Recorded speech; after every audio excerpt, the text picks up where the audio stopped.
फंडा में आप सभी का स्वागत है। मैं हूं आपके साथ अभिषेक शर्मा और आज के इस वीडियो सेशन में हम 14 मार्च तक के सभी इंपॉर्टेंट करंट अफेयर्स कवर करने वाले हैं। हमेशा की तरह आप इस वीडियो को अंत तक जरूर देखिएगा, आज भी आपको काफ़ी कुछ जानने के लिए मिलेगा। साथ ही गाइस इस सेशन को शुरू करने से पहले आप सभी को बताना चाहूँगा, यदि आप हमारी daily current affairs PDF, weekly PDF और मंथली PDF चाहते हैं तो इस वीडियो के फर्स्ट कमेंट में या फिर डिस्क्रिप्शन में दिए गए लिंक पर क्लिक करके पा सकते हैं। साथ ही आप गूगल प्ले स्टोर से करंट अफेयर्स फंडा ऐप को भी इंस्टॉल कर लीजिए, क्योंकि जो भी हमारा PDF मटेरियल है जिसमें हम आपको करंट अफेयर्स के साथ साथ स्ट्रेटेजी के भी प्रोवाइड कराते हैं, ये सभी मटेरियल आपको हमारी करंट अफेयर्स फंडा ऐप पर ही उपलब्ध हो पाएगा। इसके लिए यदि आप हमारा PDF कोर्स बाय करना चाहते हैं तो उसका लिंक आपको वीडियो के डिस्क्रिप्शन में मिल जाएगा। कोई भी अगर आपका डाउट हो हमारे PDF कोर्स से संबंधित तो आप हमें कॉमेंट बॉक्स में ज़रूर लिखिएगा। तो चलिए फिर करते हैं शुरुआत इस वीडियो सेशन की।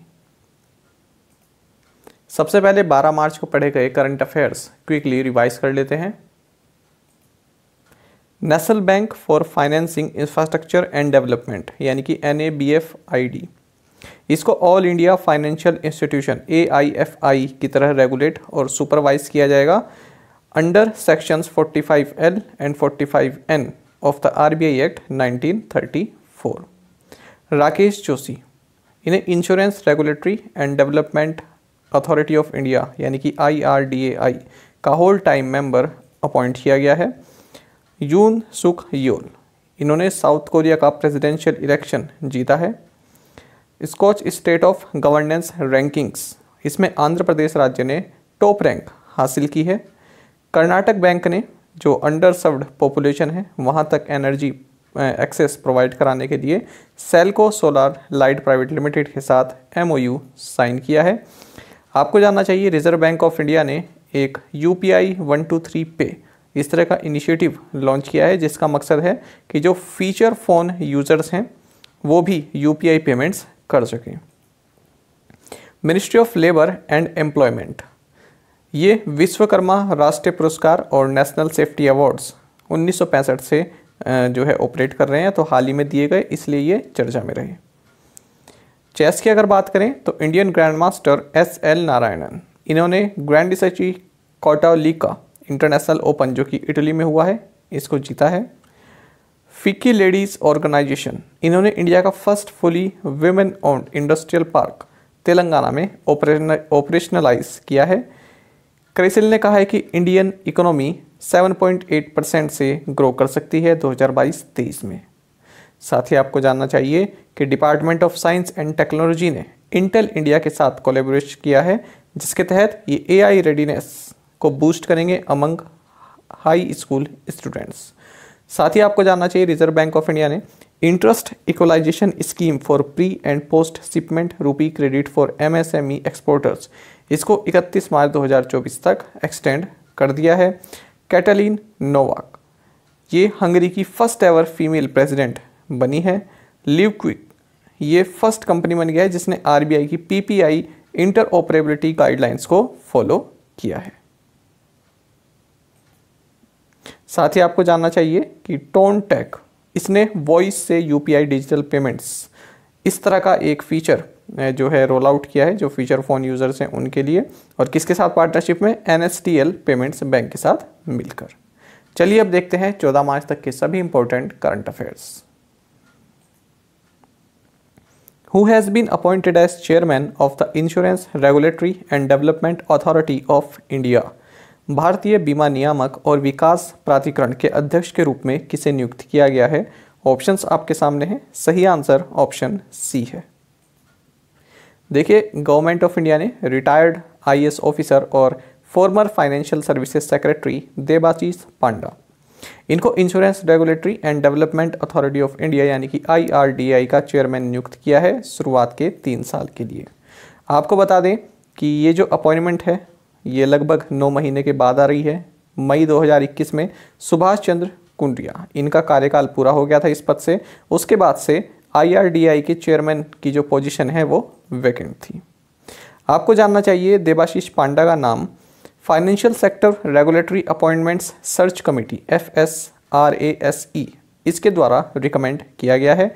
इस कमेटी को कैबिनेट सेक्रेटरी हेड करते हैं। उसके बाद एक मीटिंग हुई appointments committee of the cabinet, जिसकी अध्यक्षता प्राइम मिनिस्टर नरेंद्र मोदी ने की और उन्होंने इनकी नियुक्ति पर मोहर लगाई है। और हाल ही में हमने पढ़ा है कि IRDAI में नए मेंबर के रूप में राकेश जोशी को नियुक्त किया गया है या इंडक्ट किया गया है। Which international airport has been recognized as the best airport by size and region? किस अंतर्राष्ट्रीय हवाई अड्डे को आकार और क्षेत्र के अनुसार सर्वश्रेष्ठ हवाई अड्डे के रूप में मान्यता दी गई है? ऑप्शंस आपके सामने हैं। सही answer option A CSM international airport. ये कौन सा एयरपोर्ट है आप सभी जानते हैं, इसका मतलब है छत्रपति शिवाजी महाराज इंटरनेशनल एयरपोर्ट। तो वहाँ पर जगह नहीं हो रही थी तो इसलिए मैंने इसको शॉर्ट में लिख दिया था। तो देखिए लगातार 5वीं बार छत्रपति शिवाजी महाराज इंटरनेशनल एयरपोर्ट मुंबई, इसको best airport by size and region का अवार्ड दिया गया है एयरपोर्ट काउंसिल इंटरनेशनल द्वारा और 40 मिलियन पैसेंजर कैटेगरी में। तो ये आपके लिए जानना चाहिए। साथ ही एशिया पैसिफिक में भी इसको best airport by size and region का अवार्ड दिया गया है।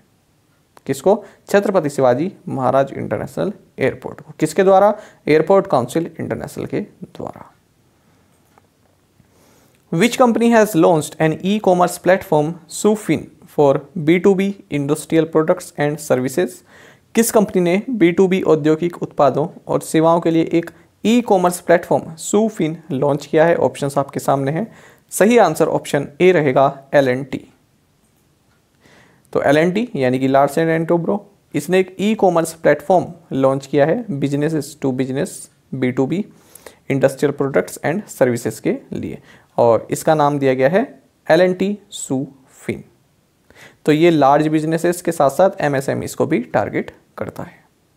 एक तो आप ये जानिएगा B2B का मतलब क्या होता है, बिजनेस टू बिजनेस।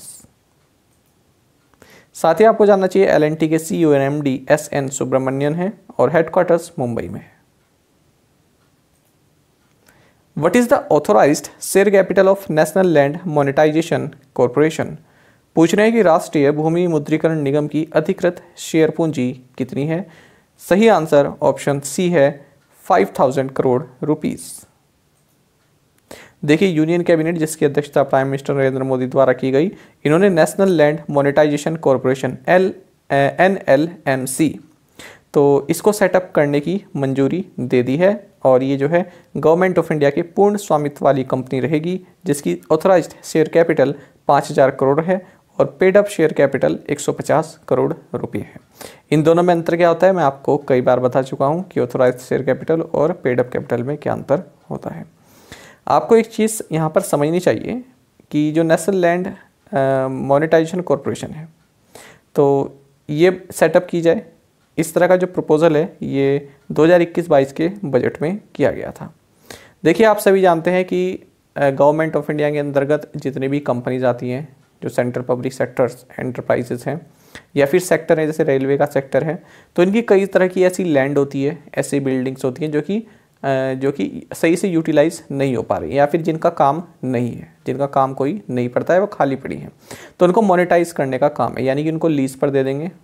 एक तरह से आप कह सकते हैं कि किसी कंपनी को दे दिया, कोई भवन खड़ा है, खाली बिल्डिंग खड़ी है, तो किसी कंपनी को दे दिया कि आप इसको यूटिलाइज़ कर सकते हैं, यहाँ से आप ऑपरेट कर सकते हैं। कोई लैंड है तो आप वो किसी कंपनी को कह सकते हैं कि आप यहाँ पर अपना इंफ्रास्ट्रक्चर डेवलप कर सकते हैं, लेकिन वो आप केवल लीज पर दे रहे हैं, वो आप पूरी तरह से उसको बेच नहीं रहे हैं। तो देखिए with monetisation of non core assets, non core assets का मतलब क्या होता है, जो किसी कंपनी के मुख्य उसमें नहीं आता है। जैसे मान लीजिए कोई कंपनी है किसी चीज़ को मैन्युफैक्चर कर रही है, मेन मैन्युफैक्चरिंग मशीन है, तो वो कोर एसेट है। लेकिन कुछ चीज़ें ऐसी होती हैं जैसे मान लीजिए किसी कंपनी के कई सारे जैसे बुलडोजर खड़े हैं, है ना, तो कई सारे बुलडोजर खड़े हैं और कुछ ही काम में आते हैं, तो बाकी के जो मान लीजिए 10-15 बुलडोजर हैं केवल काम में आते हैं, 2-3 कोई कंस्ट्रक्शन कंपनी है केवल 2-3 ही काम आ रहे हैं, बाकी कैसे ही खड़े हैं, तो वो जो होंगे उसको मोनेटाइज कर सकते हैं, वो आप किसी कंपनी को दे सकते हैं कि आप इनको यूज़ कीजिए, है ना। कोई प्राइवेट सेक्टर की कंपनी है जो बुलडोजर का काम करती है या कंस्ट्रक्शन का काम करती है, तो उसको आप दे सकते हैं, तो उनको बोलते हैं नॉन कोर एसेट्स, जो ज़्यादा यूज़ में नहीं आ रहे हैं। Government will be able to generate substantial revenues by monetising unused and under used assets. Unused मतलब यूज़ में नहीं हो रहे हैं, अंडर यूज्ड मतलब कि बहुत कम यूज़ हो रहे हैं। साथ ही आपको जानना चाहिए department of public enterprise, ministry of finance, इनके द्वारा इस कंपनी को सेटअप किया जाएगा और यही जो मिनिस्ट्री ऑफ फाइनेंस है ये एडमिनिस्ट्रेटिव मिनिस्ट्री के रूप में कार्य करेगी। तो देखिए at present central public sector enterprises, इनके पास considerable surplus unused and under used non core assets हैं in the nature of land and buildings. तो भूमि और जो भवन, इनके रूप में इनके पास कई तरह की ऐसे सरप्लस, अनयूज्ड और अंडर यूज्ड एसेट्स हैं, इस तरह की संपत्तियां हैं जो कि काम में नहीं आ रही हैं। तो जब वो बेकार पड़ी हैं तो क्यों ना उनसे पैसा कमाया जाए। तो ये बात याद रखें, इस तरह का डिसइन्वेस्टमेंट नहीं है, मतलब सरकार इससे बिल्कुल पल्ला नहीं झाड़ रही है, सरकार इससे पैसा कमा रही है, यानी कि उसको लीज पर दे रही है किसी कोई अगर लेना चाहता है। तो जो ये कंपनी बनाई गई है ना NLMC, जो ये कंपनी बनेगी तो इसको हैंड ओवर कर दिया जाएगा, इस पर ट्रांसफ़र कर दी जाएंगी जितनी भी सरप्लस संपत्तियाँ। उसके बाद इसका काम होगा कि ये जो है कोई कंपनी है वो अगर इसको लेना चाहती है, उस भूमि को, उस लैंड को, है ना, या फिर कोई बिल्डिंग खड़ी है, मान लीजिए NTPC की कोई बिल्डिंग खड़ी है, वो काम में नहीं आ रही है, उन्होंने रेजिडेंशियल पर्पस से बनवाई हुई थी लेकिन काम में नहीं आ रही है अभी, तो उसको दे सकते हैं किसी कंपनी को। साथ ही आपको एक चीज़ और नोट करनी चाहिए यहाँ पर, ये उसी में था, जो पूरी न्यूज़ थी उसी में मुझको ये दिखा, तो मैंने सोचा आप यहाँ पर शेयर कर देता हूँ, इम्पोर्टेंट रहता है। देखिए आपको जानना चाहिए कि जो 2021-22 का जो डिसइन्वेस्टमेंट टारगेट था वो था 1.75 लाख करोड़ रुपीज़ का, लेकिन ये अचीव नहीं हो सका। उसके बाद फिर इस टारगेट को कर दिया गया 78,000 करोड़ रुपीज़। अब 2022-23 के लिए जो डिसइन्वेस्टमेंट टारगेट है वो है 65,000 करोड़। तो ये कई बार पूछा जाता है कि डिसइन्वेस्टमेंट टारगेट कितना है। आपने इस तरह की भूमि कहीं देखी होगी, देखिए बाउंड्री हो रखी है और बीच में ऐसे गवर्नमेंट के कुछ खड़े रहते हैं, जैसे कोई स्टोरेज हाउस होगा या फिर कोई इस तरह की मशीनरी इसमें अंदर होगी, है ना, कच्चा उद्योग जो होते हैं, रॉ इंडस्ट्री होती हैं। तो ये जो आप भूमि देख रहे हैं ये क्या है, अनयूज्ड है, किसी काम की नहीं हो रही है।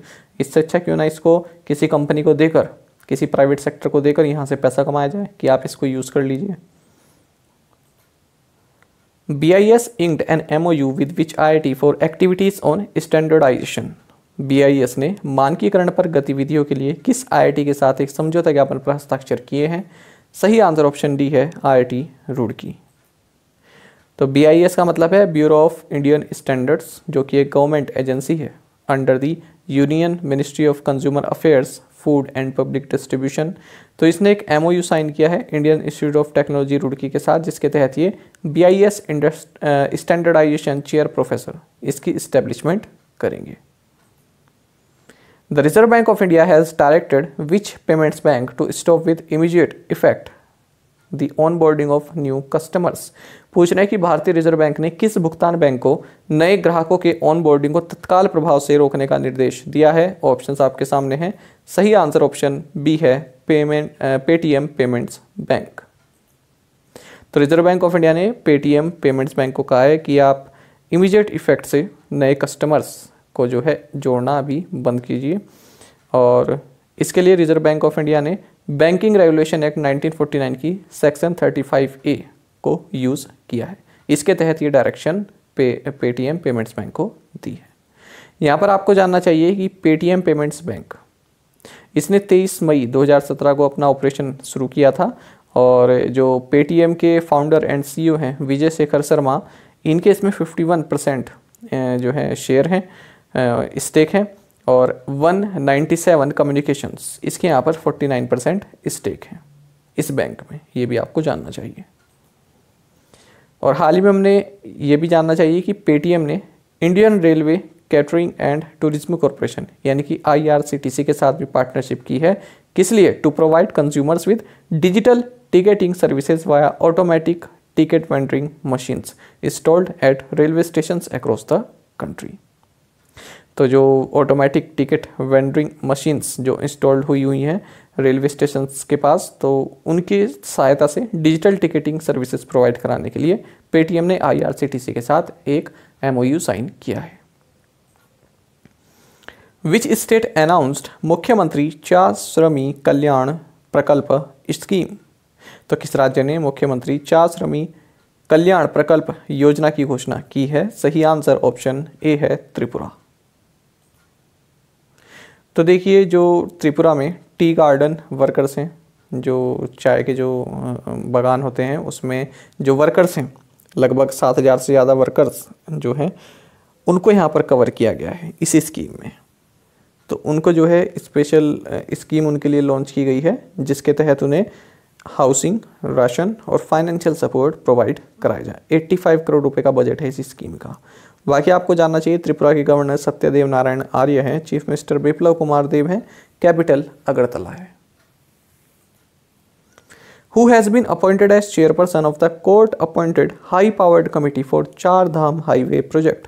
चार धाम राजमार्ग परियोजना के लिए न्यायालय द्वारा नियुक्त उच्चाधिकार प्राप्त समिति के अध्यक्ष के रूप में किसे नियुक्त किया गया है? सही आंसर ऑप्शन ए है, ए के सीकरी। तो देखिए, सुप्रीम कोर्ट ऑफ इंडिया ने फॉर्मर जज जस्टिस ए के सीकरी इनको चेयरपर्सन बनाया है। किसका? चार धाम हाईवे प्रोजेक्ट से रिलेटेड एक कमेटी है, हाई पावर्ड कमेटी है, यानी काफ़ी पावर है इसके पास। और ये जो चार धाम हाईवे प्रोजेक्ट है ये उत्तराखंड में जो है उत्तराखंड में आना है। और इसमें जो एनवायरमेंटल कंसर्न है, क्या ये जो चौड़ीकरण का जो कार्य चल रहा है इससे कोई इन्वायरमेंट पर क्या क्या प्रभाव पड़ेंगे, तो उससे संबंधित एक कमेटी बनाई है सुप्रीम कोर्ट ने। और उसके जो चेयरपर्सन बनाए हैं वो हैं जस्टिस ए के सीकरी। तो पहली बार चेयरपर्सन नहीं बने हैं, इनसे पहले रवि चोपड़ा थे और उन्होंने हाल ही में रेजिग्नेशन दे दिया था अपनी इस कमेटी से चेयरपर्सन के रूप में। तो ये भी हमने पढ़ा था।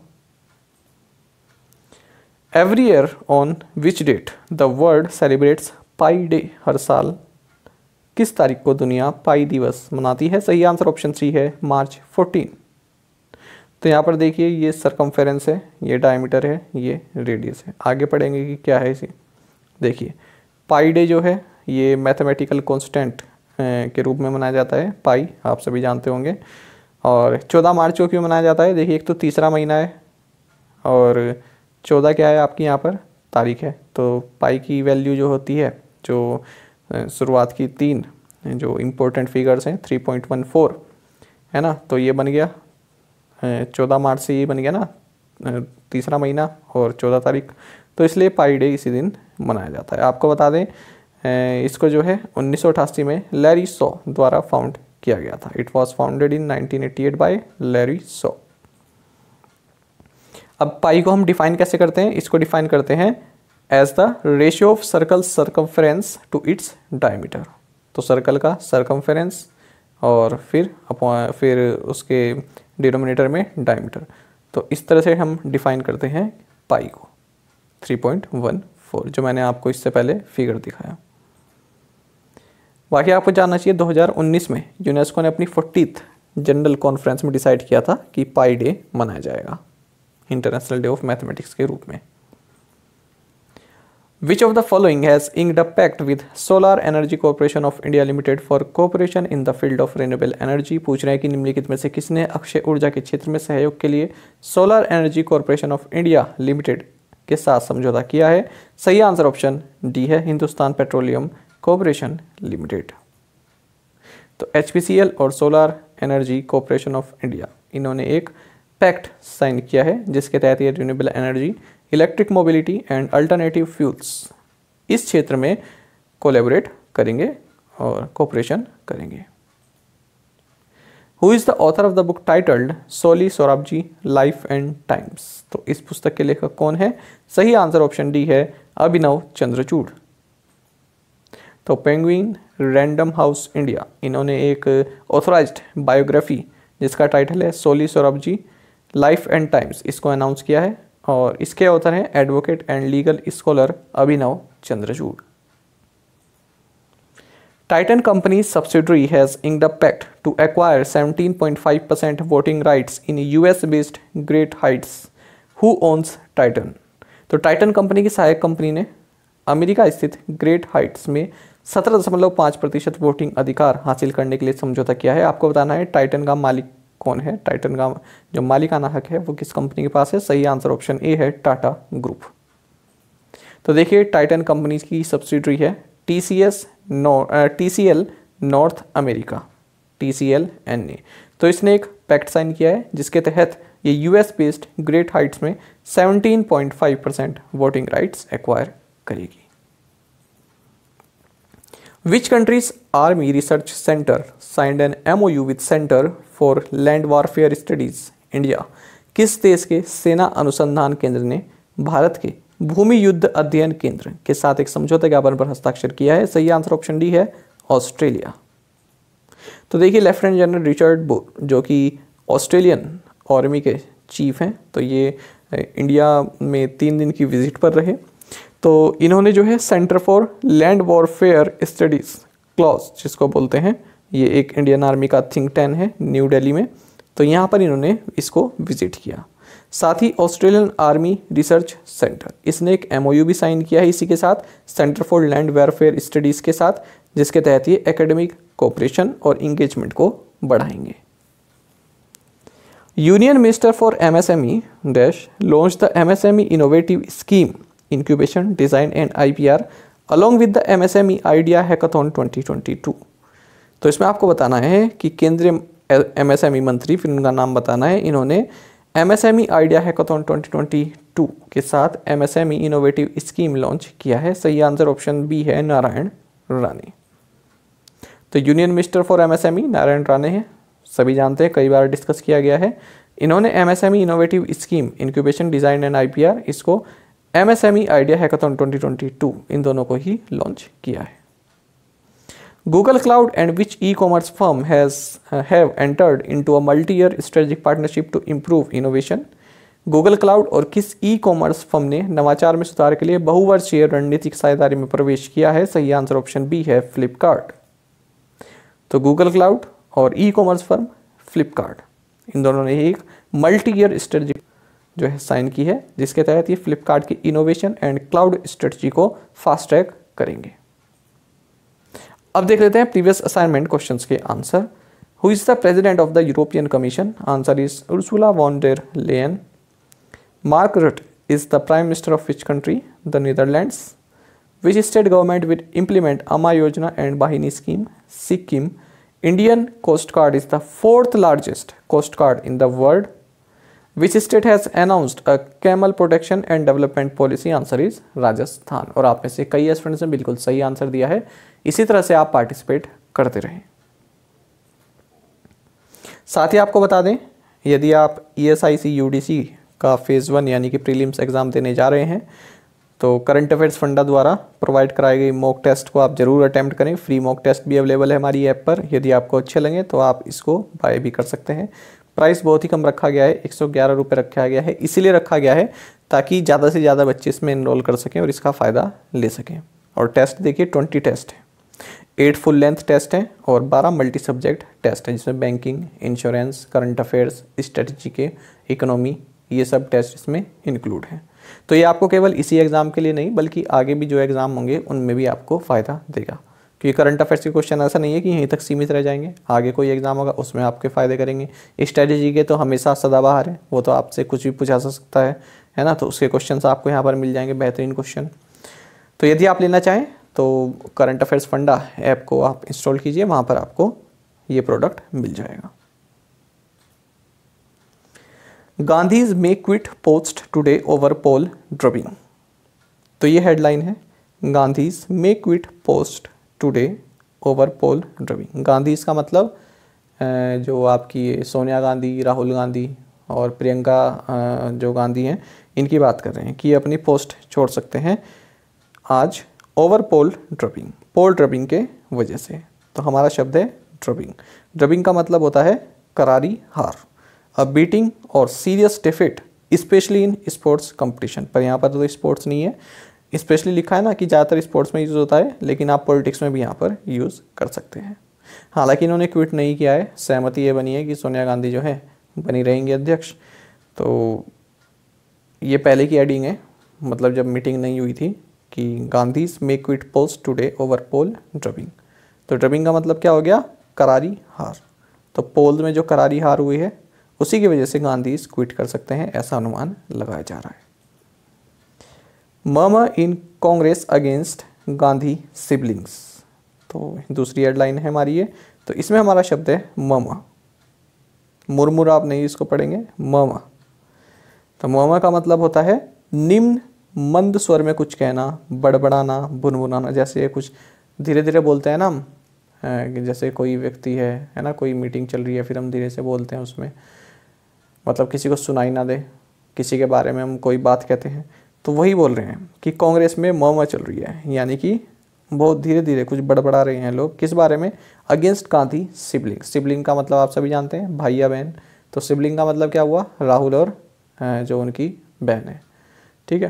तो उन दोनों की बात चल रही है यहाँ पर कि उनके खिलाफ जो है कांग्रेस में कई सारी बातें बनाई जा रही हैं। लोग जो है कुछ ना कुछ धीरे धीरे बोल रहे हैं, कुछ ना कुछ बातें बन रही हैं, इनके अगेंस्ट बन रही हैं कि ये दोनों नहीं संभाल पा रहे हैं और कुछ सख्त डिसीजन लेने की ज़रूरत है, जो लीडरशिप है उसको चेंज करने की ज़रूरत है। तो म का मतलब क्या हुआ? बड़बड़ाना, धीरे धीरे कुछ बोलना, फुसफुसाना भी आप इसको कह सकते हैं।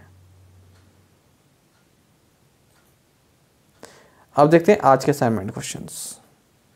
Name the United Nations high commissioner for human rights. Which country launched 22 satellites on long march 8 commercial rocket. India recently concluded a bilateral army exercise at Belgaum with which country. The Aam Aadmi party won how many seats in Punjab in the recently assembly elections?